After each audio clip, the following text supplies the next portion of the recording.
Assalamualaikum warahmatullahi wabarakatuh. Alhamdulillahirabbil alamin. Wa bihi nasta'inu ala umuri dunya waddin. Wassalatu wassalamu ala asyrafil anbiya'i wal mursalin sayyidina Muhammadin wa ala alihi wa ashabihi wa man tabi'ahum bi ihsanin ila yaumiddin.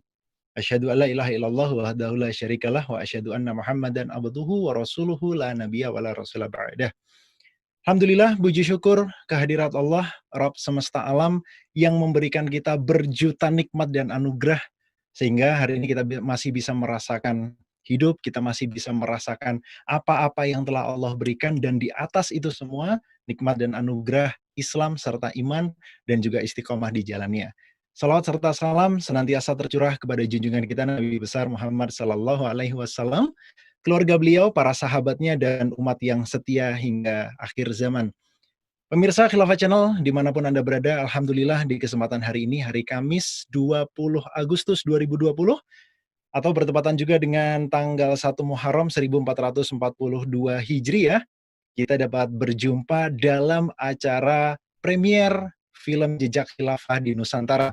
Dan pertama-tama tentu saja kami mengucapkan permohonan maaf sebesarnya karena keterlambatan yang sudah berjalan 1 jam ini, karena tadi ada sedikit gangguan. Tapi alhamdulillah atas izin Allah ini semua dapat teratasi. Ya, saya mungkin ingin menyapa pemirsa dulu yang sudah masuk. Alhamdulillah sampai tadi pagi sudah lebih dari 250.000 peserta yang mendaftarkan diri untuk menyaksikan premier Jejak Khilafah di Nusantara ini. Dan semoga niatan kita adalah untuk senantiasa mengharapkan ridho Allah Subhanahu wa taala.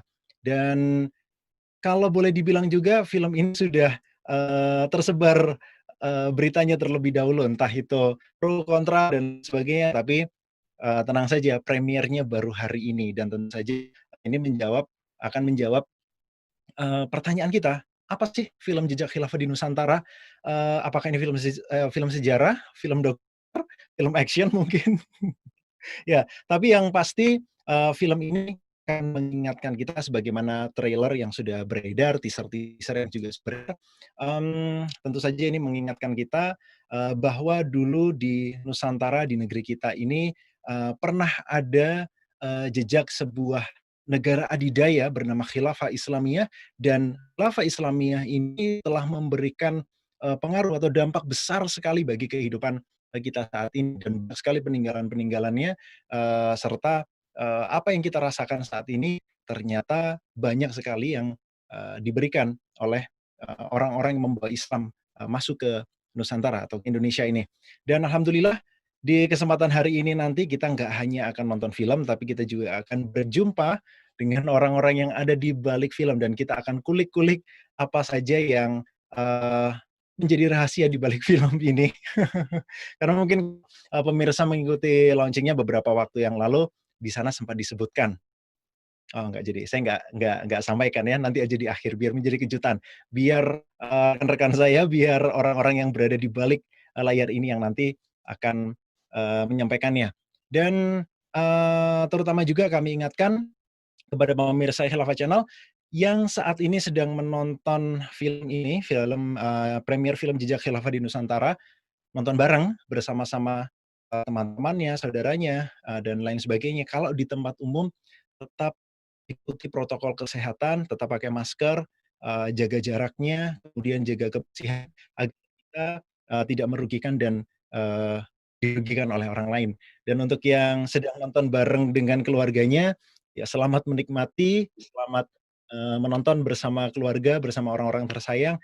Dan yang nonton sendiri, ya semoga segera dipertemukan oleh Allah dengan ridhonya begitu ya. Pertemuan acara kita hari ini tidak hanya sekedar nonton film, tapi juga kita, sambil tipis-tipis begitu ya memperingati Tahun Baru Hijriah 1442 Hijriah. Dan karena ini bertepatan juga dengan tanggal, 1 Muharram 1442 Hijriah. Dan, alhamdulillah sudah hadir bersama kita tokoh-tokoh, tamu-tamu yang nanti akan menyampaikan, beberapa hal, ya kejutan lah buat kita tentunya ya.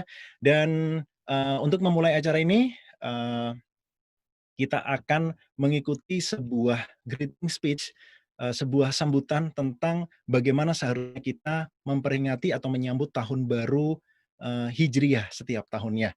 Dan telah terhubung juga bersama kita, beliau adalah Kiai Haji Rahmat S. Labib, seorang ulama yang sangat concern dengan dakwah dan juga perkembangan baik itu di Indonesia maupun secara umum di seluruh dunia tentunya.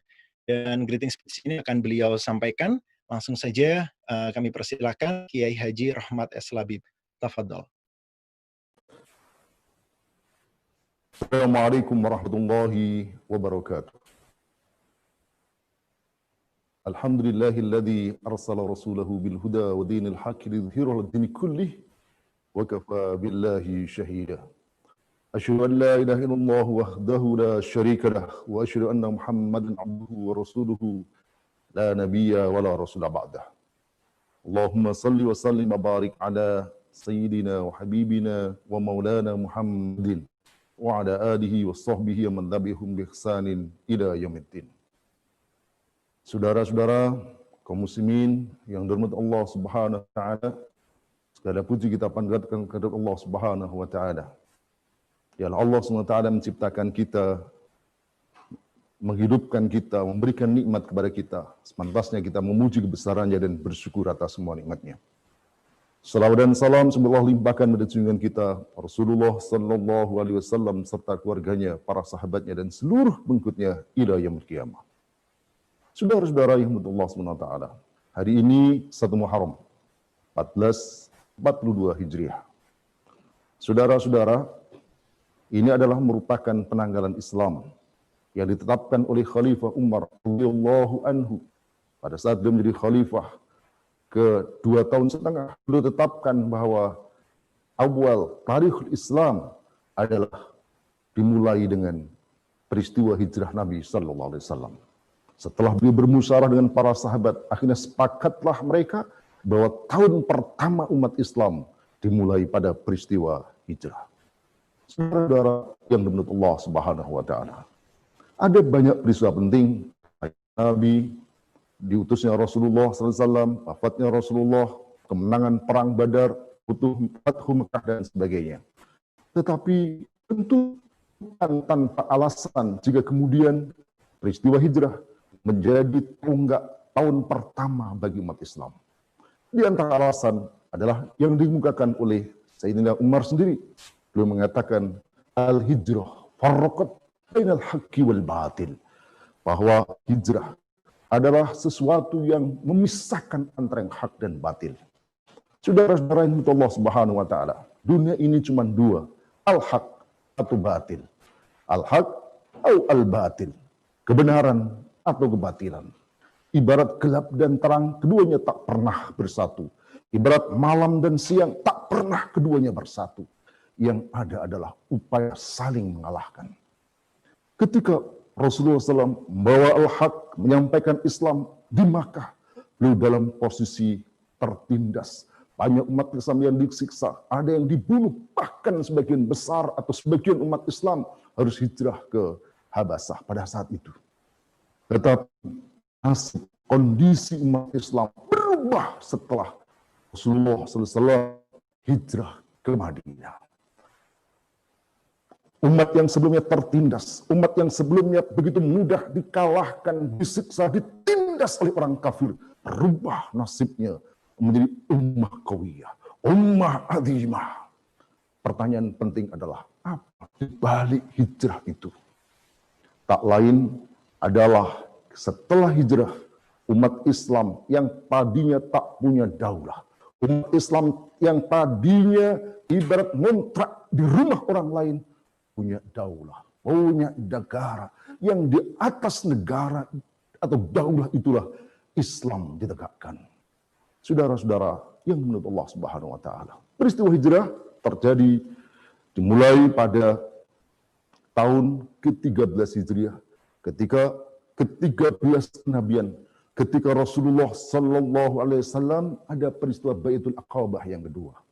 Dan dalam bayat itulah ada proses penerapan kekuasaan para tokoh-tokoh Ansar, tokoh-tokoh Hazrat dan Aus yang mereka menyerahkan kepemimpinan, menyerahkan kekuasaan pada Rasulullah sallallahu alaihi wasallam. Dalam lafaz bayat itu jelas dikatakan, bayatna Rasulullah sallallahu alaihi wasallam ala sam'i wa ta'ah fil makri wal mansyati fil mansyati wal makrah. Bahwa kami membayat Nabi SAW dalam rangka untuk mendengar dan mentaati. Saudara-saudara yang menurut Allah SWT, tak ada yang didengar, tak ada yang ditaati, kecuali dia adalah pemimpin. Sebab posisi pemimpin adalah untuk ditaati. Kalau ada orang mengaku pemimpin, tapi tak didengar, tak ditaati, maka itu bukan pemimpin. Dan itulah yang diserahkan Rasulullah SAW. Mereka menyerahkan kepemimpinan kepada Rasulullah SAW. Maka ketika Rasulullah SAW hijrah dari Makkah ke Madinah, bukan hanya menjadi seorang nabi, bukan hanya menjadi seorang rasul, tetapi beliau juga datang sebagai kepala negara. Maka semenjak di Madinah itulah kekuasaan ada di tangan Rasulullah, kekuasaan ada di tangan kaum muslimin. Sejak di Makkah itulah seluruh hukum Islam diterapkan. Itulah hukum yang diterapkan di sebuah tanah bernama Madinah, Al-Munawwarah.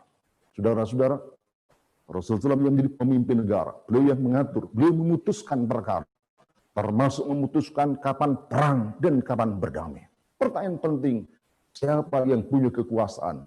Kecuali Rasul, kecuali pemimpin negara, kepala negara, untuk menetapkan kapan perang, kapan damai. Beliau juga yang mengangkat kepala daerah, qadhi, amir jihad, dan seterusnya. Itu menunjukkan bahwa beliau adalah kepala negara.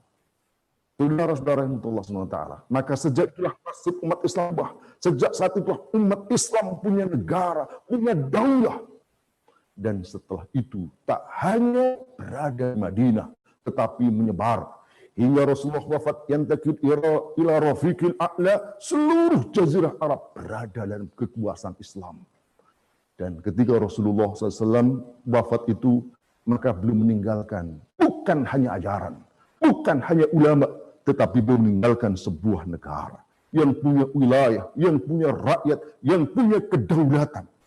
Dan sejak itu pula langsung kepemimpinan diambil oleh kaum muslimin. Mereka menyerahkan kuasaannya kepada Sayyidina Abu Bakar untuk menjadi khalifah pertama. Itulah lunas, itulah negara khilafah, negara warisan Rasulullah sallallahu alaihi wasallam. Terus menyebar sampai kemudian pada masa Sayyidina Umar, beliau menjadi khalifah. Beliau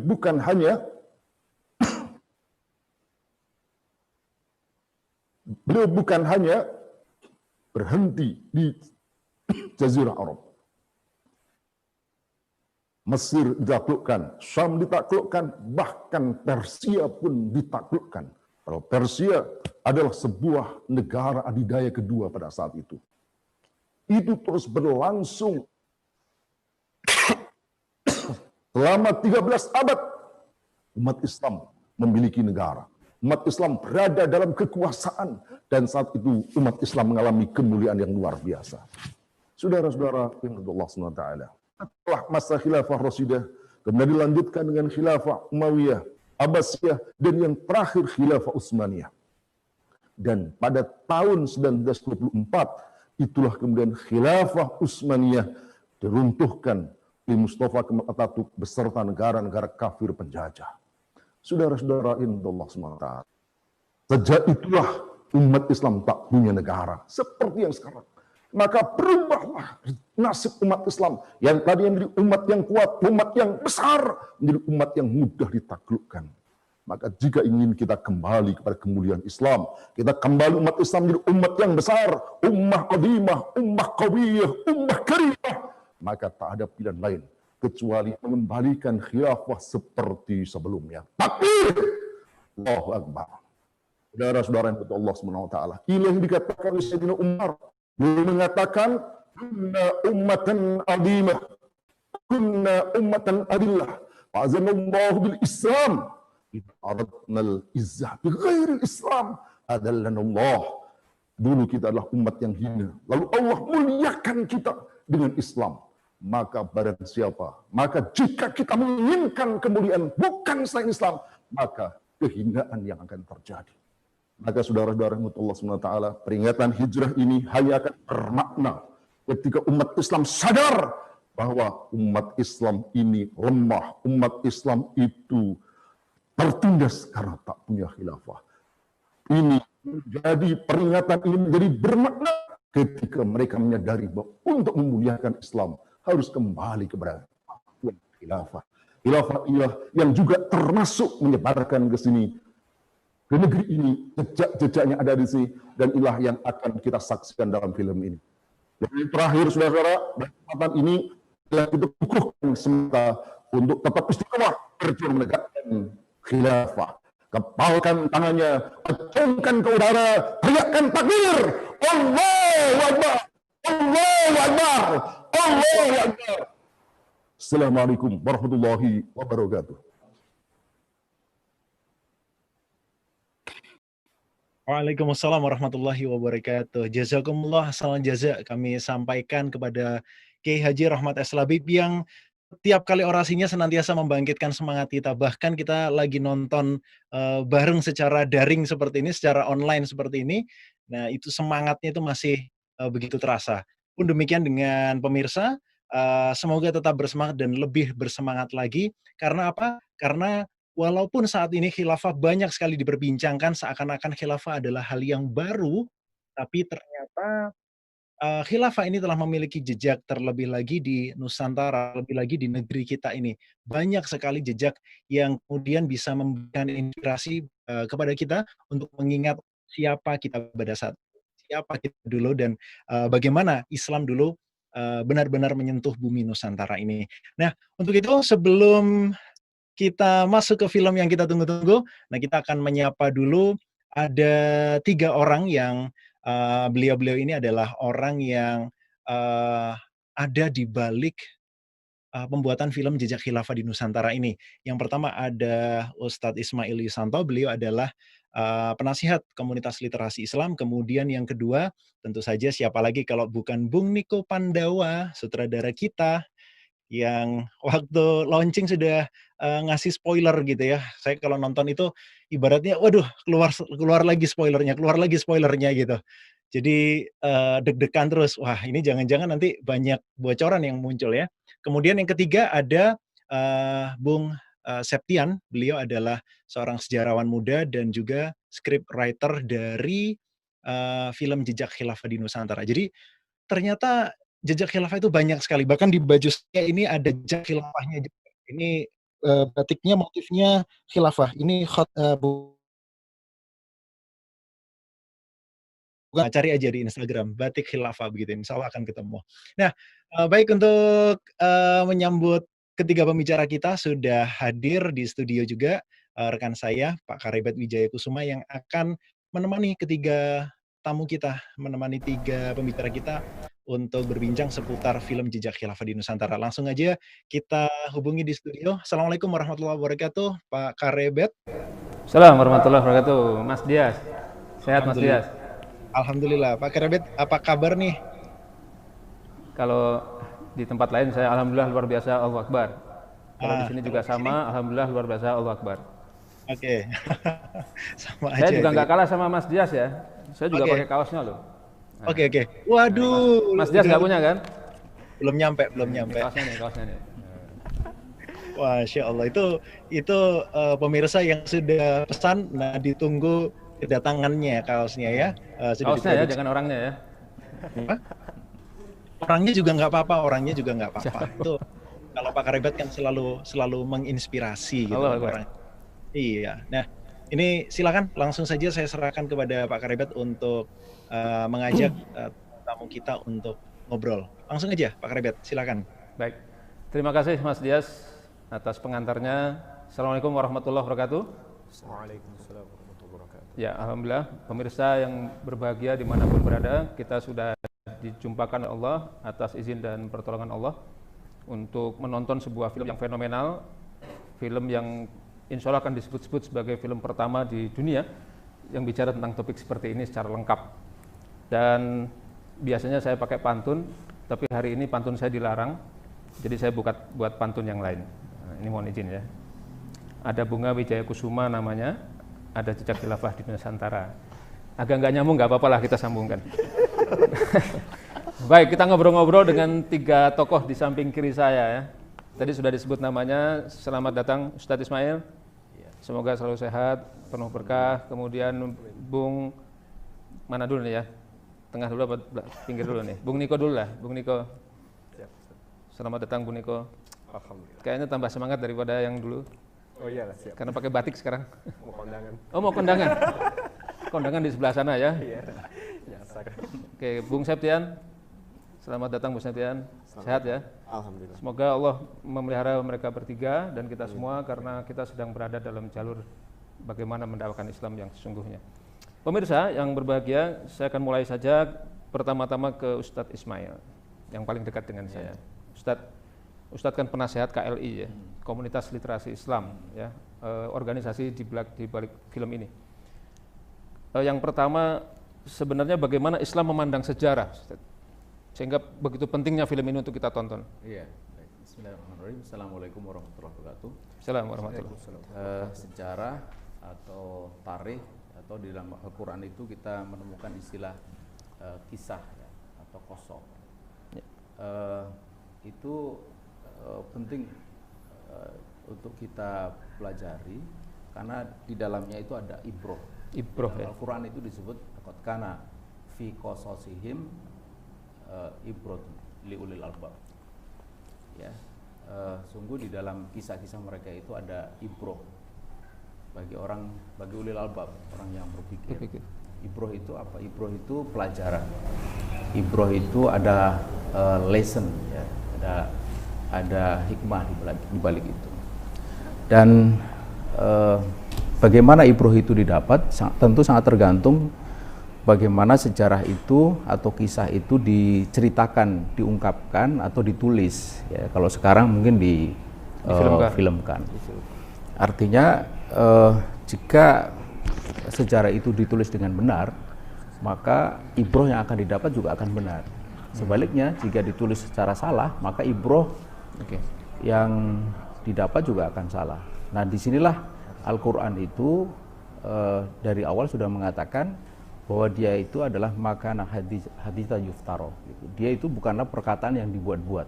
Artinya kalau itu kita membaca dalam Al-Quran itu ada kisah, maka itu kisah yang benar, gitu. Kisah yang valid. Karena itu maka ibrohnya juga benar, ibrohnya juga valid. Gitu. Itu kisah di dalam Al-Quran. Kita baca banyak sekali di sana kan. Yeah, yeah. Nah, kemudian bagaimana dengan sejarah di luar kisah yang ada di dalam Al-Quran? Nah, ini yang menjadi problem, gitu. Karena orang mengatakan sejarah itu second hand reality, realitas tangan kedua, yang sangat tergantung kepada siapa yang menuturkan sejarah itu, siapa yang menuliskan, siapa yang merumuskan. Yeah. Dan itu acap tidak bisa dilepaskan dari latar belakang perumus itu, penulis itu. Latar belakang macam-macam, khususnya latar belakang politik. Gitu. Yeah. Nah, disitulah maka kemudian kita memperhatikan ada yang sering saya sebut pengaburan dan penguburan sejarah. Yeah. Jadi penting bagi kita untuk menggali kebenaran. Jadi, kalau para arkeolog itu ada istilah digging up the past, yaitu karena masa lalu itu kunci bagi kita memahami masa depan. Itu. Maka kita bukan hanya digging up the past, tapi juga digging up the truth. Jadi harus menggali kebenaran. Karena jika kebenaran sejarah itu bisa diungkap, kita bisa mendapatkan ibroh yang benar tadi. Gitu. Nah, saya kira film ini dibuat di dalam kerangka itu. Gitu. Dan problem sejarah itu memang sangat banyak ya, seperti yang tadi saya sebut, penguburan dan pengaburan sejarah. Karena itulah maka kita harus bisa memunculkan satu sejarah yang benar. Gitu. Oke, luar biasa. Dalam sekali ada istilah penguburan, ada pengaburan. Kalau pengaburan masih ada, kalau penguburan sama sekali sudah tidak ada. Yeah. Dan film tentang jejak khilafah ini memang sesuatu yang harus dibangkitkan. Yeah. Jangan sampai dikaburkan apalagi dikuburkan. Terima kasih Ustadz. Tapi ada satu lagi Ustadz, saya ingin bertanya lagi terpancing dari jawaban Ustadz tadi. Kalau begitu urgensinya mengkaji sejarah dalam topik ini yang nanti akan ditonton oleh pemirsa itu diarahnya kemana? Iya, Kita menyadari bahwa sejarah itu dia bukanlah maudiul hukum, maudiul tafkir. Dia bukanlah sumber hukum dan sumber pemikiran. Kita sebagai seorang muslim itu sumber pemikiran kita itu Al-Quran dan Sunnah ya. Kalau hukum syara'nya itu ya ijma' qiyas. Sejarah itu sebagai apa namanya, dia bukan sebagai sumber pemikiran gitu, tetapi dia maudiul tafkir, dia bukan masdarul hukmin dan masdarul tafkir, tapi sebagai maudiul tafkir gitu. Jadi saya keliru. Jadi sejarah itu bukanlah sebagai masdarul hukum dan masdarul tafkir, tetapi sebagai maudiul tafkir, sebagai objek pemikiran. Nah, sebagai objek pemikiran atau sebagai objek kajian, maka ini dia menjadi pelengkap atau menjadi pendukung dari apa yang kita pahami dari ajaran. Nah, dalam konteks ini kita tahu bahwa khilafah itu adalah bagian dari ajaran Islam. Nah, menjadi pertanyaan, kalau dia ajaran, bagaimana implementasinya atau bagaimana prakteknya? Dikatakan bahwa dia sudah pernah dipraktekkan sekian lamanya, 14 abad. Ya, 14 abad itu. Sampai di mana? Sudah menjelajah ke berbagai belahan dunia. Apakah sampai ke Nusantara? Nah, ketika apakah sampai di Nusantara, maka ini sudah menjadi maudiul tafkir, sebagai objek dari kajian. Untuk apa? Untuk memperkuat pemahaman kita mengenai ajaran itu, bahwa ajaran ini bukanlah ajaran yang bersifat khayali, bukan ajaran yang bersifat sesuatu yang tidak bisa diimplementasikan atau diterapkan, tapi dia bisa diterapkan, bahkan sudah pernah sekian lamanya itu. Nah, jadi kedudukan di situ. Jadi fungsinya adalah memperkuat itu, memperkuat dia menjadi bukti, sekalipun jikalau umpamanya pun tidak ada jejak khilafah di Nusantara, bukan berarti khilafah itu tidak penting atau tidak wajib gitu. Karena soal penting dan wajib, dan apalagi wajibnya itu bukan berdasarkan ada tidaknya di dalam sejarah gitu, tetapi itu kembali kepada sumber dalil. Status hukum tidak berubah, tapi adanya bukti sejarah itu memotivasi kita untuk melaksanakan. Gitu. Dan itu menguatkan kita bahwa ternyata memang itu pernah ada gitu. Apalagi kemudian adanya itu tidak jauh dari kita, ada di sini gitu, di negeri ini. Ya, itu menghiasi masa lalu mbah-mbah kita atau nenek moyang kita. Jangan-jangan kita juga keturunan dari mereka. Mungkin saja. Ini harus dicek. Tapi nantilah pengecekannya, terlalu lama. Baik, terima kasih Ustaz Ismail. Saya akan lanjut ke yang muda lagi ya, ini Bung Septian. Ini mohon maaf, ini tidak di skenario ya, semua pakai kacamata. Jadi susah, biasanya saya akan yang pakai kacamata, ternyata semua pakai kacamata. Bung Septian, Bung Septian ini saya tahu sejarawan muda ya, backgroundnya sudah S2 ya, skripsi, tesis dan sebagainya. Ternyata semuanya bicara tentang khilafah Nusantara. Sebagai sejarawan muda juga tadi disebut sebagai script writer, ternyata juga beliau script consultant dan humas di KDN ya. Pertanyaan saya, apa latar belakangnya membuat film ini? Bukankah sudah ada film-film sebelumnya, misalnya ada Wali Songo, kita pernah nonton dulu. Assalamualaikum warahmatullahi wabarakatuh. Assalamualaikum. Ya, latar belakang kami untuk membuat film ini adalah sebetulnya untuk menjawab tantangan zaman.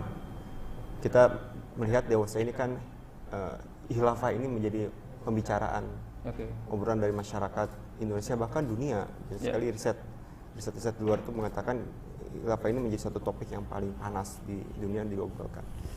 Saya selaku sejarawan, selaku yang memiliki riwayat pendidikan di ilmu sejarah, juga aktif untuk melakukan riset-riset mengenai khilafah sejak kuliah dan ketika di KLI, merasa terketuk untuk bisa menghadirkan tentang riwayat atau kisah tentang khilafah ini di tengah-tengah masyarakat Indonesia. Kenapa harus JKDN? Kenapa harus JKDN? Kita ingin menampilkan dengan format yang lebih menarik, yaitu dengan film. Dan menurut kami belum ada sebelumnya film-film yang bisa menjelaskan tentang kisah hubungan antara khilafah dengan Nusantara. Banyak film-film yang lain yang belum sampai menjelaskan tentang hubungan atau relasi antara kekhilafan Islam di Timur Tengah dengan masyarakat Muslim atau rakyat di Nusantara, Indonesia dan sekitarnya. Jadi saya sebut film Wali Songo misalnya? Ya itu belum greget lah, Belum greget ya. belum greget ya untuk menjelaskan tentang hal itu. Kalau mendengarkan uraiannya Bung Septian, saya jadi merasa sebagai sejarawan ini adalah tugas sejarahnya. Iya, fardu kifayah gitu. Oh, okay. Tugas sejarah dari sejarawan. Iya, tugasnya. Baik. Tapi masalahnya di luar sana, sebelum film ini ditayangkan, itu ada suara-suara sumbanglah. Nah, itu salah satunya yang Iya. membuat saya juga tergelitik bertanya, itu JKD disebut sebagai film propagandis. Iya. Nah, itu gimana? Saya kira di tengah sesuatu yang belum familiar isu khilafah ini, kalau dikaitan dengan sejarah, hal-hal tersebut memang kita sudah bisa pahami dan bisa prediksi akan muncul hal-hal yang menuduh ya. Bahkan sebenarnya kan filmnya belum launching, belum dilihat juga kan, tapi tuduhan-tuduhan itu sudah muncul tentang. Kenapa film. ada tuduhan filmnya belum muncul padahal? Nah, sebetulnya bukan karena filmnya, tapi memang kan sentimen terhadap kata khilafahnya, kata isu khilafahnya yang dikaitkan dengan Indonesia dan sebagainya. Jadi seolah-olah ada sesuatu yang politis dan lain sebagainya yang akhirnya tadi mereka yang ini persoalan politik di dalam negeri juga yang menjadi pemanas. Tapi paling tidak kita ingin memastikan bahwasannya saya gitu kan, juga ada sebelah saya Bung Niko ini, itu sama-sama memiliki latar belakang ilmu sejarah, pendidikan sejarah. Kita kuliah di studi memang sejarah. Kuliah di sejarah ya? Iya, karena memang bahasanya itu pentingnya, bahwasanya kita akan memberikan jaminan apa yang akan nanti ditonton ini adalah sesuatu yang memiliki akademis dan ilmiah. Meskipun disampaikan dengan narasi-narasi yang ringan, dengan visualisasi dan audiovisual yang sangat menarik kekinian. Tapi kami bisa pastikan bahwasanya ini bisa dipertanggungjawabkan secara akademis dan ilmiah. Kalaupun nanti ada suara sumbang, marilah kita berwacana atau berkontestasi masalah isinya gitu. Apakah itu riwayatnya benar, sumbernya benar dan lain sebagainya. Kalau dikatakan propaganda dan lain sebagainya, ya itu tidak relevan dengan apa yang kami kerjakan. Dijawab dengan film? Dijawab dengan film. Baik, berarti yang menyebut propagandis itu harus nonton film ini ya? Harus nonton. Jadi makin penasaran ya? Iya, harusnya. Filmnya belum ada, udah disebut propagandis. Betul, mudah-mudahan sudah daftar mereka.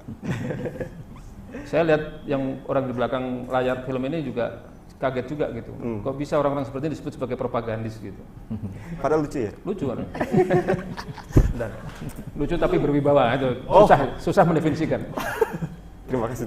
Baik, terima kasih Bung Septian ya. Saya sudah buat juga pertanyaan untuk Bung Niko. Ini sama-sama sejarawan, tapi saya harus bagi dua pertanyaan. Kalau tadi bicara tentang kenapa film JKDN itu ke Bung Septian, kalau ke Bung Niko saya ingin lihat prosesnya, Bung. Gimana prosesnya itu? Karena ini kan Nusantara ya, dari ujung sana sampai ujung timur. Iya. Bagaimana mengelaborasinya? Ya, bismillahirrahmanirrahim. Jadi kita membuat film ini, saya sebagai scriptwriter dibimbing dengan kakak saya Septian, ya Bang Septian. Ini kakaknya? Kakak ketemu gede. Kakak seperjuangan. Soalnya beda wajahnya. Ya. Jadi di sini kita ini melandaskan penelitian kita itu tentu dari riset-riset yang sudah dilakukan sebelumnya. Ya. Oke, berarti jauh sebelum film ini sudah ada riset sebelumnya? Sudah ada riset, dilakukan Anda berdua? Kemudian kita kumpulkan lagi berdasarkan tradisi historiografi yang sudah lazim, ya, yaitu berdasarkan sumber primer, terutama sumber primer dan sekunder. Data-datanya juga data-data pustaka, dan tentu juga kita mengambil dari data-data lapangan, begitu. Dan itu ya tersebar dari ujung Sumatera, Aceh, Pulau Jawa sampai ke timur daerah-daerah Maluku, Ternate dan sebagainya, begitu. Anda bekerja sendiri atau ada tim yang bisa? Tentu ada tim. Saya bisa meraba betapa besarnya biaya yang dilakukan. Ya, gitu lah. Kelihatannya tambah terus daripada pertemuan yang dulu ya. Baik, kalau kita bicara mutu, sebuah produk itu kan bisa kita lihat dari sisi penjagaan mutunya itu dari akurasi. Ya. Tadi Ustadz Ismail mengatakan bahwa ini sebagai objek pemikiran. Maka kalau dia benar, dia punya fungsi untuk mendukung. Itu kan berarti bentuk dukungannya dari akurasinya. Bagaimana Anda bisa menyatakan kepada pemirsa, ini film ini akurat? Iya, tadi saya sudah sebutkan bahwasanya film ini sudah melalui tahapan-tahapan riset, verifikasi yang akademis, ya, sehingga insya Allah nanti bisa kita pertanggungjawabkan. Dalam ilmu sejarah, tentu yang awal-awal itu kita lakukan adalah heuristik. Ya. Ada proses heuristik. Heuristik itu apa? Heuristik itu adalah mencari sumber. Ya, tadi saya katakan baik itu sumber primer maupun sekunder. Yang tentu temanya itu berdasarkan dengan tema yang kita tetapkan. Jangan masuk ke film ya, cukup cerita itu aja ya. Iya, yaitu jejak khilafah di Nusantara. Ya, kita sebenarnya ruangnya itu harusnya se-Asia Tenggara, karena kaum muslimin di Asia Tenggara ini itu bukan hanya sebatas Indonesia, tapi juga ada Nusantara itu Malaysia, meliputi Asia Tenggara. Malaysia, Thailand, Filipina, Sulu dan sebagainya. Mungkin Harusnya nanti, yang nonton juga pemirsa dari negara itu ya. iya, karena mereka ya sama-sama saudara kita, begitu. Nah, dan itu merupakan proses yang awal, yaitu proses heuristik mencari data. Heuristik. Kemudian setelah itu kita melakukan verifikasi. Dari data-data yang kita kumpulkan, kita melakukan kritik, ya, baik itu kritik internal maupun kritik eksternal. Ya, kritik ke barang-barang yang kita dapatkan selama penelitian kita. Nah, setelah itu kita melakukan proses interpretasi, yaitu proses meneliti atau menerjemahkan sumber-sumber yang kita dapatkan untuk kita jadikan sebuah narasi, sebuah historiografi, ya, sebuah historiografi yang kemudian itu kita kemas berbeda daripada yang lazim dilakukan oleh para akademisi.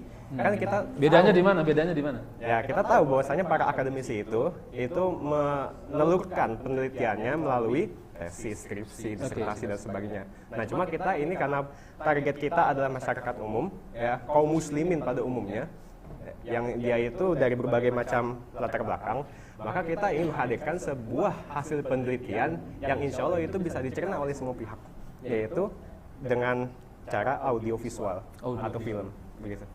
Kalau dibukukan berapa halaman ini? Belum kita, ya, 1000 mungkin. Jangan dijawab. Kita tonton filmnya. berjilid-jilid. Baik, pemirsa, meskipun singkat tapi luar biasa, kita bisa mendapat clue dari film ini. Film ini ternyata sangat penting. Tadi Ustadz Ismail mengatakan bahwa posisi sejarah itu adalah ibroh, tapi bagi yang memikirkan. Oke, saya sapa sebelah sini sekarang. Jadi penting. Tapi ada catatan dari Ustadz Ismail bahwa ini bagi orang-orang yang berpikir, li ulil albab. Kalau nggak mau mikir berarti nggak penting juga, gitu kan, jadi susah di situ. Maka kita mengajak pemirsa untuk mikir setelah ini. Kemudian yang kedua, ternyata dia tidak mengubah masdar hukumnya, tapi dia bisa menjadi pendukung terhadap hukum itu. Bahwa ada khilafah sebelumnya, ternyata dibuktikan di situ. Nah, tapi benar nggak ada khilafahnya? Jejaknya ada, kita lihat nanti filmnya. Saya juga belum lihat filmnya, tenang. Jadi kita sama-sama belum tahu. Kemudian yang ketiga, yang saya tertarik itu adalah filosofinya, karena mereka adalah orang-orang yang berkecimpung di juga sejarah, bahkan program studinya juga sejarah, belajarnya juga sejarah, dan ini saya menyebutnya tugas sejarah. Masa sejarawan nggak buat sejarahnya sendiri kan juga aneh gitu loh. Masa diserahkan kepada yang lain, yang bukan ahlinya. Jadi ini sudah sangat tepat. Nah, dan kemarin tadi saya kunci dengan pertanyaan yang paling akhir, bagaimana menjaga akurasi dari film ini. Nah, ternyata tadi sudah dapat jawabannya. Jadi kalau begitu, ini bagi orang yang berpikir, ini sangat penting. Kemudian ini tugas sejarah, dan akurasi sudah jaga. Jadi jangan kemana-mana, kita saksikan filmnya saja.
Khilafah, sebuah institusi pemerintahan Islam yang berjalan sejak zaman para sahabat hingga tahun 1924. Ia merupakan sebuah simbol keagungan peradaban Islam selama hampir 1.300 tahun. Setelah hampir seabad pasca keruntuhannya, kini ia kembali mencuat sebagai isu yang begitu hangat di tengah masyarakat. Belahan dunia timur dan barat membicarakannya, tak terkecuali di Indonesia.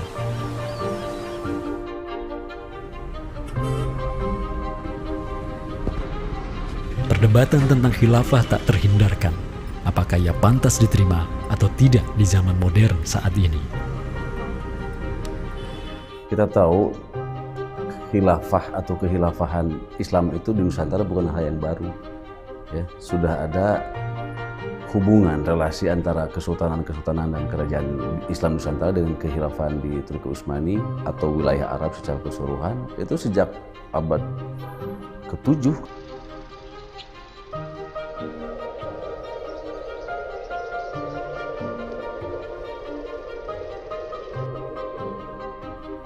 Sejarah khilafah yang panjang di pentas dunia telah memainkan debutnya di Nusantara.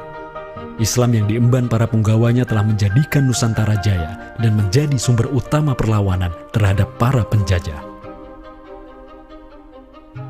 Inilah kisah tentang Nusantara dan jalinannya dengan sang negara adidaya. Inilah kisah tentang khilafah yang menjadikan rakyat Nusantara sebagai satu umat dengan Muslim sedunia. Inilah kisah tentang jejak khilafah di Nusantara.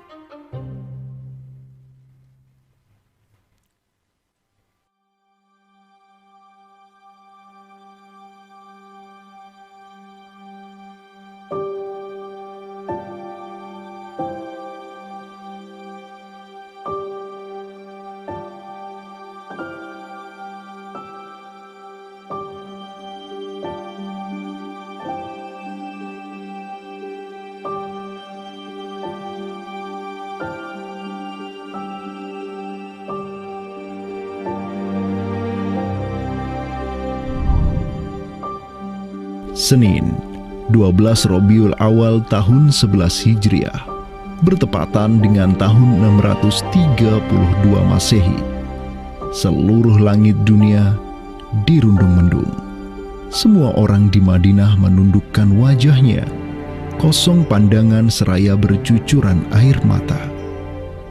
Di pagi itu, kabar duka menyeruak ke seluruh negeri.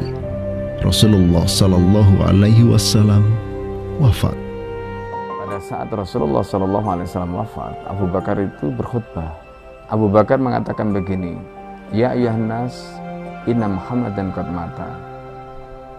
Wala budda lihadatin man yakumu bihi. Kata Abu Bakar begitu. Wahai manusia, sesungguhnya Muhammad sudah wafat.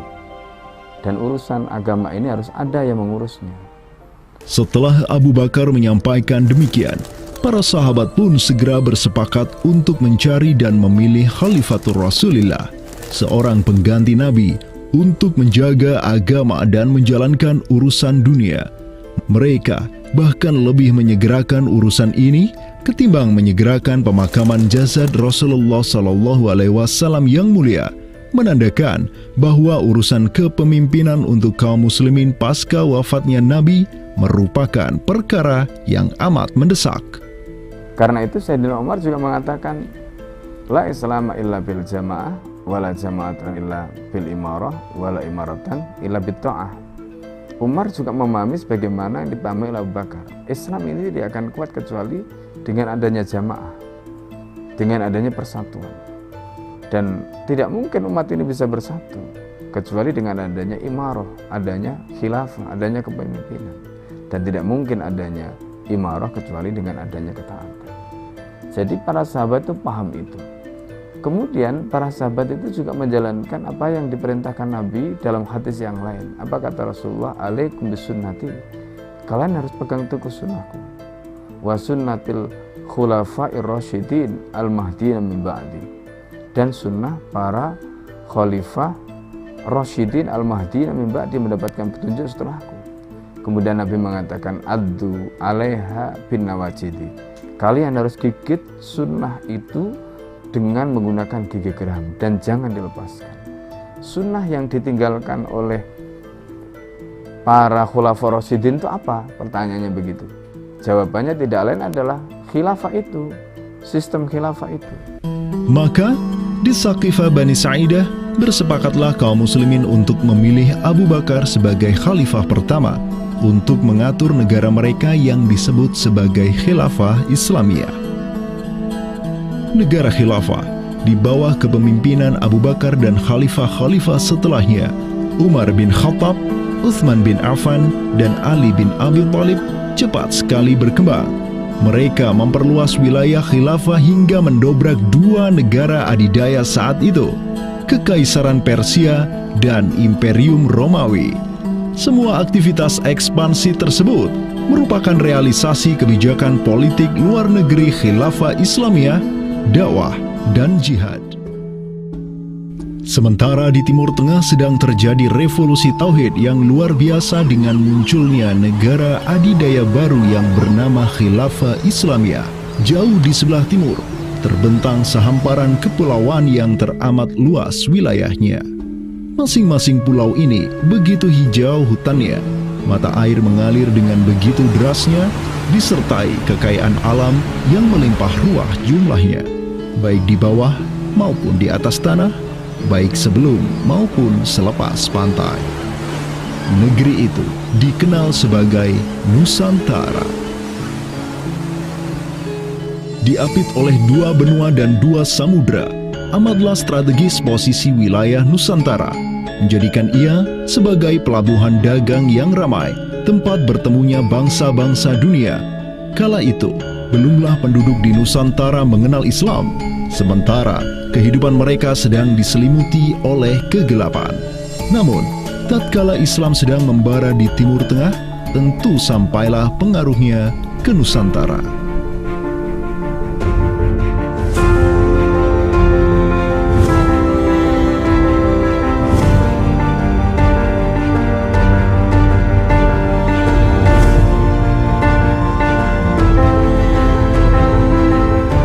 Saya ingin mengutip apa yang pernah dinyatakan oleh Buya Hamka ya di dalam buku beliau dari Perbendaharaan Lama, termasuk juga buku beliau yang judulnya Sejarah Umat Islam, yang beliau menyatakan bahwa sesungguhnya teori yang kita tahu bahwa Islam masuk ke Nusantara itu berasal dari Gujarat pada abad ke-12 sampai 15 Masehi, itu sebetulnya tidaklah tepat sepenuhnya. Karena apa? Karena Buya Hamka memiliki pandangan ataupun penjelasan terkait dengan kapan sesungguhnya Islam masuk ke Nusantara, ke Indonesia. Beliau menyatakan bahwa Islam masuk ke Nusantara itu jauh sebelum teori Gujarat.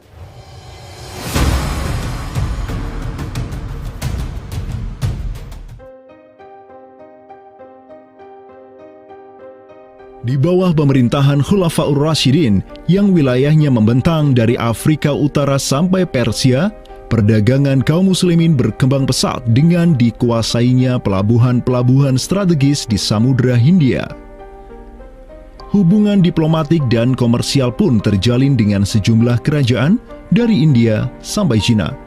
Sui Tangshu, sebuah kronik kuno dari dinasti Tang di Cina mencatat, telah datang serombongan utusan khilafah ke hadapan penguasa Cina di tahun 651 Masehi, di mana tahun tersebut merupakan masa Khalifah Utsman bin Affan. Hubungan khilafah dengan dunia timur terus berlanjut sampai di mana khilafah beralih ke pemimpinannya di bawah otoritas Bani Umayyah. Apabila hubungan negara khilafah dengan kekaisaran Cina sudah terjalin sejak masa Khulafaur Rasyidin melalui jalur laut, tentulah utusan khilafah akan melalui wilayah Nusantara yang menjadi penghubung antara Timur Tengah dan Asia Timur. Dan di ujung paling barat wilayah Nusantara, terdapat pulau besar yang kala itu dikenal oleh bangsa Arab sebagai Sribuza, pelafalan mereka untuk menyebut kerajaan Sriwijaya. Pelabuhan-pelabuhan di kerajaan Sriwijaya senantiasa menjadi titik transit setiap kapal yang hendak melanjutkan perjalanannya. Tentu, penguasa Sriwijaya akan menyadari keberadaan pelayar-pelayar muslim yang singgah di wilayah kekuasaannya. Fakta bahwa kerajaan Maharaja Indraparman di Sriwijaya itu ada komunikasi dengan Daulah Umayyah, mengirim surat 2 kali yang isi suratnya itu dari raja dengan 1000 gajah ya dan sebagainya, yang menunjukkan surat menyurat seabad itu yang menunjukkan ada hubungan kekhilafahan dengan Nusantara. Dan secara historis ya sangat logis ketika itu superpower dunia adalah khilafah. Surat yang dikirim oleh Maharaja Sri Indrawarman dari Sriwijaya tersebut dialamatkan ke Damaskus, ibu kota Khilafah Umayyah yang saat itu dipimpin oleh Khalifah Umar bin Abdul Aziz.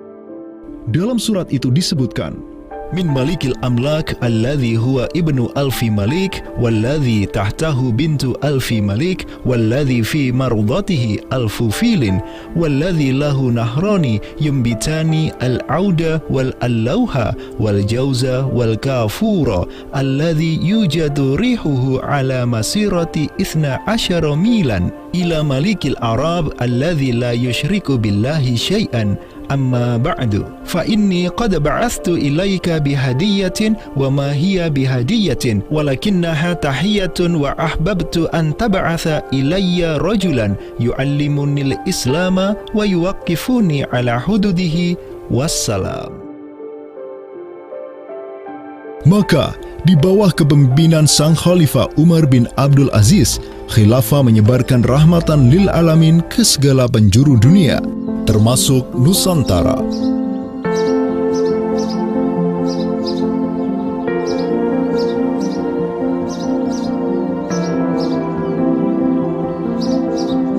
Seperti sekarang Amerika atau Eropa kan, ada hubungan dengan semua negara karena dominasi politik, ekonomi mereka, budaya dan sebagainya. Saat itu penguasa dunia atau superpower adalah dunia Islam, institusi politiknya khilafah, maka sangat logis kalau ada relasi dengan berbagai semua negara.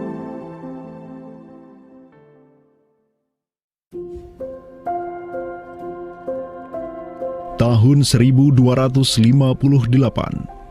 dari arah timur datanglah segerombolan pasukan yang mengerikan. Tubuh mereka besar-besar bak raksasa, berkulit kuning dan begitu mahir berpanah dan mengendarai kuda. Inilah pasukan Mongol yang datang dari utara Cina. Khalifah Al-Musta'sim itu dibunuh oleh Hulagu Khan, ya, pemimpin tentara Mongol. Kemudian pasca penaklukan Baghdad, itu Baghdad menjadi kota kosong, ya. Penduduknya dibantai, khalifah dibunuh, ya, kotanya dibakar, perpustakaannya dihancurkan, wah pokoknya kacau sekali lah.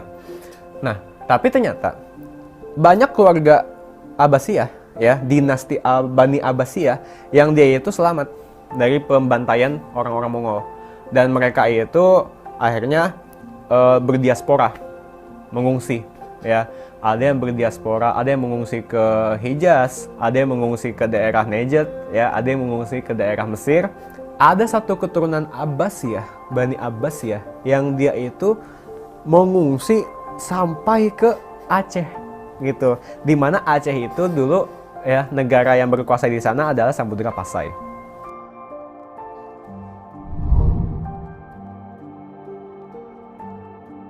Terdapat 3 orang Bani Abbasiyah yang diketahui dimakamkan di Aceh, yakni yang pertama Sodrul Akabir Abdullah bin Muhammad Al-Abbasi, keturunan Khalifah Al-Musta'sir Billah. Kedua, istrinya Siti Rahiman binti Malikul Mu'azzam, dan ketiga, anaknya Sodrul Akabir Yusuf bin Abdullah Al-Abbasi. Mereka bertiga dimakamkan di kompleks yang sama. Yang paling monumental, yang paling besar di sini kita lihat adalah seorang tokoh yang memiliki predikat As-Sadr Al-Kabir ataupun pengawal para pembesar yang derajatnya mungkin setingkat dengan Perdana Menteri. Beliau bernama Abdullah bin Muhammad bin Abdul Qadir bin Abdul Aziz bin Al-Mansur Abi Ja'far Al-Abbasi, yang mana genetika beliau yang daripada Al-Mansur ini sendiri, yang merupakan kakek buyut daripada Abdullah ini, adalah seorang khalifah dari Bani Abbasiyah. Bani Abbas ini yang terkubur di Aceh, ya, Lok Sumawe ini, ayahnya ini, ya, Muhammad bin Abdul Qadir, ternyata dia itu dicatat oleh Ibnu Battuta. Ya, dicatat oleh Ibnu Battuta dalam rihlahnya kitab Tuhfatun Nazar, ya. Nah, dia itu ayahnya Abdullah bin Muhammad Sodrul Akabir yang di Pasai itu menjadi gubernur, ya, menjadi gubernur di mana? Di daerah India, gitu. Dicatat oleh Ibnu Battuta, gitu, ya. Dan Ibnu Battuta mencatat sultan-sultan di India itu begitu hormat, ya, begitu taat, dan mereka itu memuliakan keturunan Khalifah Abbasiyah ini, ya, keturunan Khalifah Al-Mustansir billah, begitu. Nah, ini mengindikasikan bahwasanya apa? Sultan-sultan India itu begitu memuliakan, dan mereka itu dalam satu riwayat lain juga membaiat Khalifah Abbasiyah yang ada di Mesir. Sementara sultan-sultan di India, ya, kesultanan Islam di India itu punya hubungan erat dengan Samudra Pasai, begitu. Nah, di sini kita bisa menduga kuat bahwasanya Samudra Pasai itu juga berbaiat kepada Khalifah Abbasiyah. Samudra Pasai pada masa itu berbaiat kepada dinasti sebelum Utsmaniyah berkuasa, yaitu kita menduga dan meyakini hal tersebut sesuai fakta-fakta yang kita temukan di lapangan, bahwa Madinatul Sumatra ataupun Jaziratul Jawi, Samudra Pasai itu berbaiat langsung kepada dinasti Abbasiyah. Sultan Zainal Abidin bin Ahmad bin Malikus Zahir bin Malikus Saleh, penguasa Pasai di masa Sadrul Akabir Abdullah Al-Abbasi hidup, menyatakan baiatnya kepada Khalifah Al-Mutawakkil 'ala Allah di Kairo di awal abad ke-15. Begitu pula sebelumnya, Sultan Muhammad bin Tughlaq di Delhi, diikuti oleh Sultan Jalaluddin Muhammad dari dinasti Raja Ganesh di Bengali, dan penguasa dari dinasti Utsmaniyah di Turki, Sultan Bayazid pertama. Seluruh sultan di dunia Islam menyatakan baiatnya kepada Khilafah Abbasiyah semenjak gelombang badai Mongol berhasil dihentikan oleh pahlawan-pahlawan Mamluk. Pusat Khilafah Abbasiyah kini berpindah ke Kairo, Mesir, dan menjadi magnet kaum muslimin global. Dari pusat khilafah inilah dakwah Islam mulai bangkit kembali dan menggencarkan aktivitasnya dengan mengirim berbagai juru dakwah ke seluruh penjuru alam. Dengan Samudra Pasai yang mendaulatkan dirinya sebagai Darul Islam yang berbaiat kepada Khalifah, Samudra Pasai mengemban tugas untuk mengubah seluruh Asia Tenggara dari Darul Kufri menjadi Darul Islam.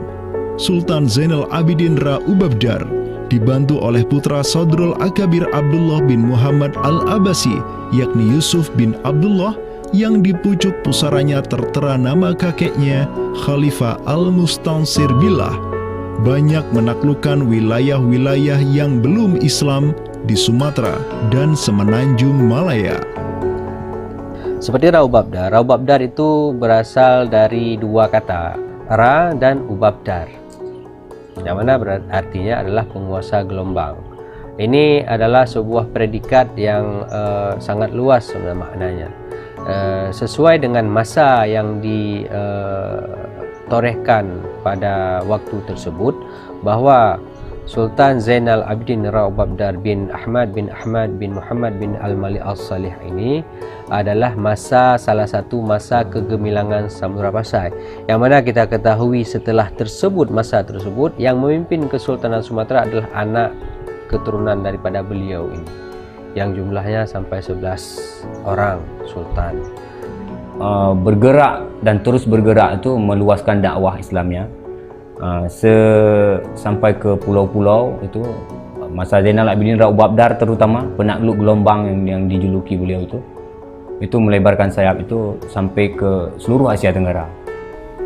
Digelarilah Sultan Zainal Abidin Pasai dengan sebutan Ra Ubabdar, bahasa Persia untuk gelar sang penakluk gelombang, karena dengan arungan pasukannya yang luar biasa di atas gelombang laut Nusantara, ia membuka banyak sekali wilayah, seperti Malaka misalnya, di mana di sanalah Sultan Zainal Abidin Ra Ubabdar menempatkan putranya Sultan Mansur sebagai penguasa Darul Islam Malaka.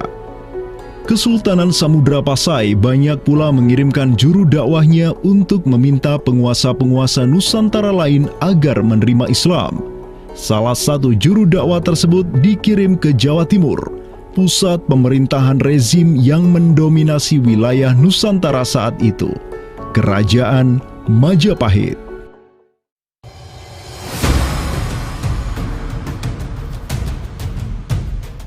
Gresik, Jawa Timur.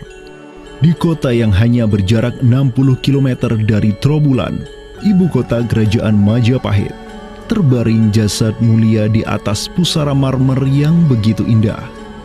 Inilah kubur seseorang yang menginisiasi tegaknya Islam di tanah Jawa, Maulana Malik Ibrahim, yang kemudian dikenal sebagai Sunan Gresik. Malik Ibrahim adalah seorang yang berkedudukan tinggi di lingkaran kuasa Samudra Pasai, terlihat dari gelarnya yang bertajuk Umdatus Salatin wal Wuzara, pondasi para sultan dan wazir, di mana gelar tersebut adalah gelar untuk wakil Sultan Samudra Pasai sebagaimana yang dicatat oleh Ibnu Battuta. Gelarnya yang lain seperti Burhanud Daulah Waddin, penerang negara dan agama, adalah gelar yang disematkan kepadanya selayaknya gelar-gelar yang diberikan Khilafah Abbasiyah kepada pejabat-pejabat penting daulah, sebuah gelar yang begitu politis sekaligus agamis.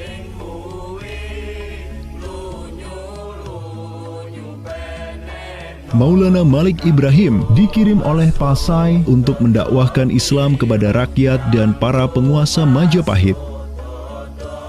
Banyak orang-orang dari kesultanan ini, Kesultanan Samudra Pasai, yang itu berbaiat langsung ke khalifah, itu mengirim orang-orang atau orang-orang Pasai itu banyak bermigrasi ke daerah-daerah lain di Nusantara.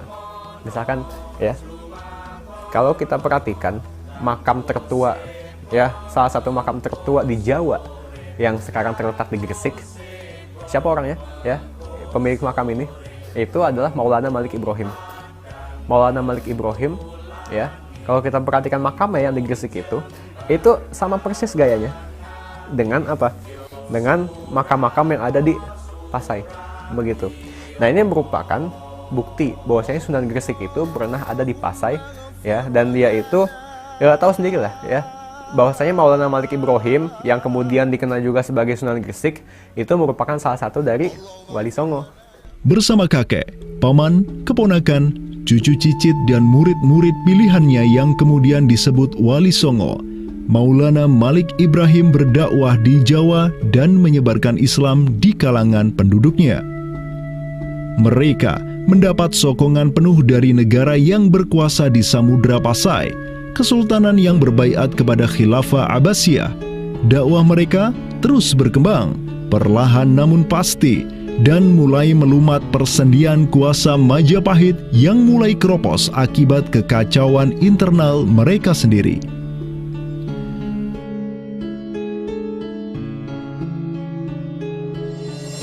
Para Wali Songo juga dihormati karena sebagian besar dari mereka menyandang status sebagai keturunan Nabi melalui jalur Husain bin Abi Thalib yang terus turun-temurun kepada Muhammad Sahib Marbal, turun lagi ke Alawi sampai ke Imam Jamaluddin Al-Husaini yang dikenal juga sebagai Syekh Maulana Jumadil Kubra, yang dari dialah para Wali Songo lahir sebagai anak-anaknya.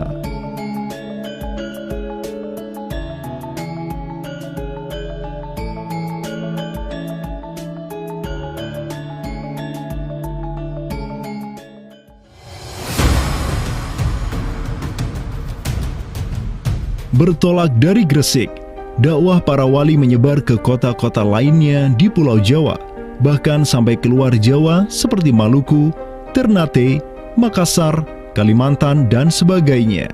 Selain kalangan rakyat, banyak pula pejabat-pejabat Majapahit yang tercerahkan dengan Islam dan sukarela mengucap syahadatain, seperti para adipati Majapahit di Palembang, Cirebon, Semarang, Pekalongan, Jipang, sampai Mataram. Tak tanggung-tanggung, di antara mereka yang berislam bahkan merupakan sang putra mahkota Majapahit sendiri, Pangeran Jimbun alias Raden Patah, yang merupakan buah dari pernikahan Raja Brawijaya kelima dengan seorang putri Cina. Ketika dewasa, Raden Patah belajar kepada Sunan Giri di Surabaya, kemudian diangkat menjadi Adipati Demak oleh ayahnya. Kemudian, di tahun 1478, Brawijaya kelima digulingkan oleh pesaingnya dari Kediri, Girindra Wardana. Tahta Majapahit yang diduduki oleh musuh ayahnya, lantas membuat Raden Patah di Demak beserta seluruh elemen Islam di Jawa pimpinan para Wali Songo bangkit berjihad melawan Girindra Wardana dan penerusnya Patih Udara. Mereka terus berjihad dengan penuh keberanian hingga akhirnya berhasil melumat kekuasaan Majapahit yang dipegang oleh para pemberontak dari pihak Girindra Wardana dan Patih Udara. Kaum muslimin pun meraih kemenangan hingga akhirnya mereka berhasil memproklamirkan berdirinya sebuah daulah Islam pertama di tanah Jawa, Kesultanan Demak, pada tahun 1482. Digelari Raden Patah sebagai Senopati Jimbun Ningrat Ngabdurrahman Panembahan Palembang Saidin Panatogomo, atau dengan gelarnya dalam bahasa Arab Sultan Syah Alam Akbar Al-Fatah. Dialah sultan yang telah memfutuhat Jawa menjadi Darul Islam. Dengan berdirinya Demak sebagai daulah Islam pertama yang berdaulat di tanah Jawa, bertambahlah kuat bargaining politik Islam di kawasan Nusantara bersama-sama dengan Kesultanan Samudra Pasai di Sumatera, Kesultanan Malaka di Semenanjung Malaya, Kesultanan Brunei di Borneo, Kesultanan Sulu di Filipina, begitu pula Sultan pertama di Ternate, Sultan Zainal Abidin yang pernah menimba ilmu ke Jawa di bawah bimbingan Sunan Giri. Dalam rentang abad yang bersamaan, kemenangan daulah Islam di kawasan Nusantara juga diiringi dengan penaklukan Konstantinopel, ibu kota Romawi Timur, oleh salah seorang sultan dari Bani Uthmaniyah, Muhammad Al-Fatih. Penaklukan Konstantinopel sekaligus menandakan tamatnya riwayat Imperium Romawi Timur untuk selama-lamanya. Penaklukan Konstantinopel pada tahun 1453 oleh Muhammad Al-Fatih, sang Sultanur Rum, merupakan realisasi dari janji yang telah terucap ratusan tahun sebelumnya oleh lisan mulia sang Sayyidul Mustafa, Rasulullah Muhammad Sallallahu Alaihi Wasallam. Sungguh, Konstantinopel akan benar-benar ditaklukkan. Sebaik-baik pemimpin adalah pemimpin yang berhasil menaklukkan Konstantinopel, dan sebaik-baik pasukan adalah pasukan yang menyertainya. Dengan dikdayanya kuasa Islam di tanah Rum, menjadikan para penguasa Uthmaniyah mempunyai citra istimewa di kalangan rakyat Nusantara.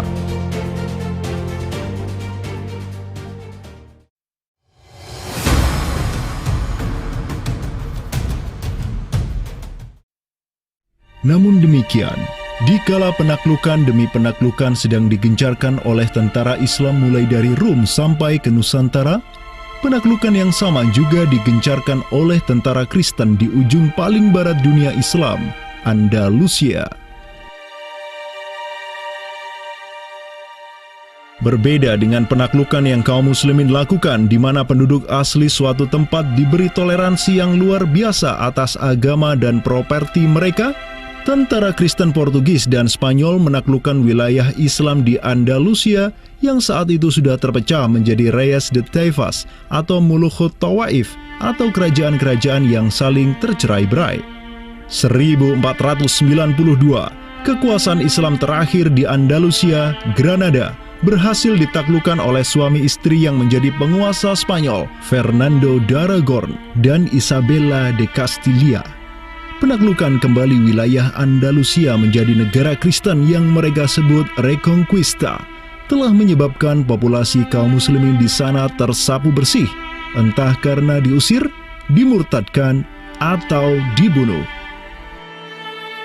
Selain Reconquista, kaum Kristen Spanyol dan Portugis juga mempunyai motif ekonomi untuk menjadikan diri mereka kaya, yakni dengan mencari jalur rempah di Samudra Hindia yang saat itu merupakan potensi sumber daya alam yang luar biasa. Program mereka untuk mencari rempah di Samudra Hindia mereka sebut sebagai Estado da India. Kita sering dengar dengan istilah 3G gitu kan, Glory, Gospel, dan Gold gitu kan. Jadi ya mereka ingin ekspansi, mereka ingin menyebarkan misi agama mereka, dan mereka juga ingin mencari gold. Goldnya sini adalah justru adalah rempah gitu kan. Begitulah betapa berharganya rempah pada saat itu, sampai 1 gram pala dihargai dengan 2 gram emas gitu kan. Paus Alexander ke-6, pemimpin kaum Kristen saat itu, begitu mendukung hasrat Portugis dan Spanyol untuk menjelajah dunia dan menyebarkan Kristen.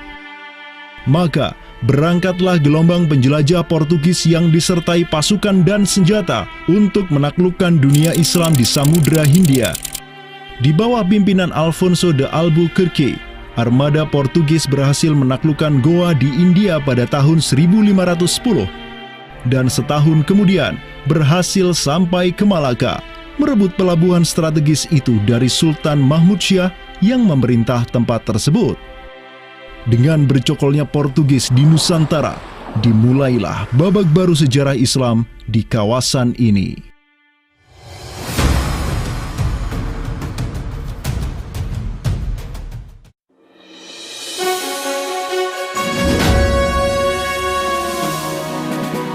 Sementara di Nusantara tengah berlangsung gejolak dengan hadirnya Portugis yang berpusat di Malaka. Cucu dari Sultan Muhammad Al-Fatih dari Bani Uthmaniyah, yakni Sultan Selim pertama, berhasil meluaskan pengaruh dan kekuasaannya di dunia Arab. Pada tahun 1517, beliau berhasil merebut Suriah, Mesir, dan Hijaz dari kepenguasaan kaum Mamluk. Khalifah Al-Mutawakkil 'alallah ketiga dari Bani Abbasiyah beserta Syarif di Makkah kini menyerahkan kepemimpinan umat Islam sedunia dan pelayanan dua kota suci kepada Sultan Salim pertama, penguasa Uthmaniyah yang bukanlah mereka berdarah Arab. Perlu dicatat bahwa penjelasan tentang Al-A'immatu fi Quraisyin itu, kalau kita merujuk kepada kitab Ar-Rawdah, Rawdatul Talibin wa Umdatul Muftiin, memang ada hal yang menarik di sini. Di satu sisi ada mengatakan bahwa syarat khalifah itu harus Quraisy. Tetapi Imam Nawawi sepakat ketika katakanlah dari Quraisy tidak ada, terus diambilkan dari mana? Maka kemudian disebutkan di situ ya di luar Quraisy. Bisa dari bani ini, itu yang disebutkan di dalam kitab Ar-Rawdah. Karena itu sebenarnya syarat Al-A'immah fi Quraisyin itu bukan syarat yang wajib, tetapi difahami di sini berdasarkan penjelasan yang diantaranya disebutkan dalam kitab Ar-Rawdah tadi, itu adalah merupakan syurut afdaliyah. Maka semenjak tahun 1517, kepemimpinan khilafah beralih ke Bani Uthmaniyah. Selim pertama dan anak keturunannya kini didapuk sebagai Khalifatul Muslimin. Amirul Mukminin, Khadimul Haramain, Al-Ghazi fil Bahraini wal Bahraini, Zilullah fil Alam, Padisyah wa Khilafat Penah.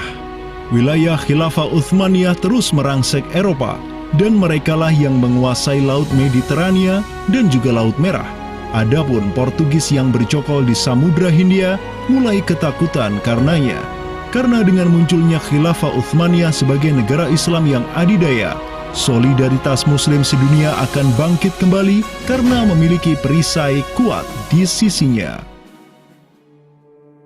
Ini erat kaitannya dengan hubungan dengan negeri kita karena keimanan yang kemudian merekatkan ya dengan semangat akidah Islamiyah, semangat ukhuwah Islamiyah, menjadikan umat Muslim yang ada di Timur Tengah dengan umat Muslim yang ada di Nusantara Indonesia itu terjalin hubungan yang sangat erat. Karena kita tahu bahwa ada ayat Allah Subhanahu wa Ta'ala yang menyatakan innamal mu'minuna ikhwah. Sesungguhnya orang-orang beriman itu adalah saudara. Ketika ada saudara mukmin yang terzalimi, maka saudara mukmin yang lain itu punya kewajiban untuk membela. Demikian pula ketika muslimin Nusantara itu terzalimi dengan adanya penjajahan, dengan adanya imperialisme yang dilangsungkan oleh orang-orang kafir penjajah, baik itu oleh Portugis, Spanyol, Inggris, Perancis ataupun Belanda ya. Maka kemudian Muslim yang ada di Timur Tengah yang pada waktu itu masih memiliki kepemimpinan yang tunggal untuk seluruh dunia yaitu khalifah, itu juga turut ya memperhatikan, turut mendukung, turut memperjuangkan pembebasan ataupun kemerdekaan bagi bangsa Muslim Nusantara. Kenapa? Ini semangat jihad di antara kaum Muslim yang dihubungkan dengan semangat keimanan atau akidah Islamiyah tadi. Kenapa? Yang namanya mukmin itu adalah kal jasadil wahid, ya, satu tubuh. Ketika bagian tubuh yang lain itu teraniaya, maka tubuh yang lain pun punya kewajiban untuk membelanya ataupun juga ikut merasakan penderitaan yang dialami oleh bagian tubuh kaum muslim yang lain. Semenjak Portugis berhasil menancapkan kukunya di India dan Malaka, tidak hanya dua wilayah tersebut yang ditimpa petaka, namun juga hampir seluruh kesultanan di Samudra Hindia dan Nusantara. Sultan dari Samudra Pasai kala itu, Zainal Abidin bin Mahmud bin Zainal Abidin Ra Ubabdar, yang mendaulatkan dirinya sebagai Al-Qaim tahta Amri Rabbil Alamin, orang yang berdiri di bawah perintah Tuhan semesta alam, mengirim surat kepada Portugis di Malaka untuk menggugat kelakuan mereka yang sangat merugikan kaum muslimin di kawasan. Namun apalah daya, Sultan Zainal Abidin yang ini kemudian dikenal sebagai penguasa terakhir Pasai, karena setelah ia wafat pada tahun 1517, bala tentara Portugis datang ke Pasai dan menaklukkan Kesultanan Islam pertama di Nusantara itu dengan penuh tipu daya. Tak hanya Pasai yang berhasil ditiadakan, Portugis juga mampu menahan serangan pasukan Islam dari Demak sampai Sultannya Patiunus bin Raden Patah syahid di Lumat Muntahan Meriam Portugis pada tahun 1521. Dengan diplomasinya yang jelas, Portugis juga menjalin kerjasama dengan kerajaan Pajajaran di Jawa Barat pada tahun 1522. 2 tahun berikutnya, kota Blambangan, Panarukan, dan Kediri yang masih menjadi basis kekuatan Hindu di Jawa menawarkan kerjasama dengan Portugis. Maka, Portugis banyak sekali mendapat aliansi sesama kafir yang berada di berbagai wilayah di Nusantara untuk bersatu padu menghantam kekuatan politik Islam yang baru tumbuh di Pulau Jawa.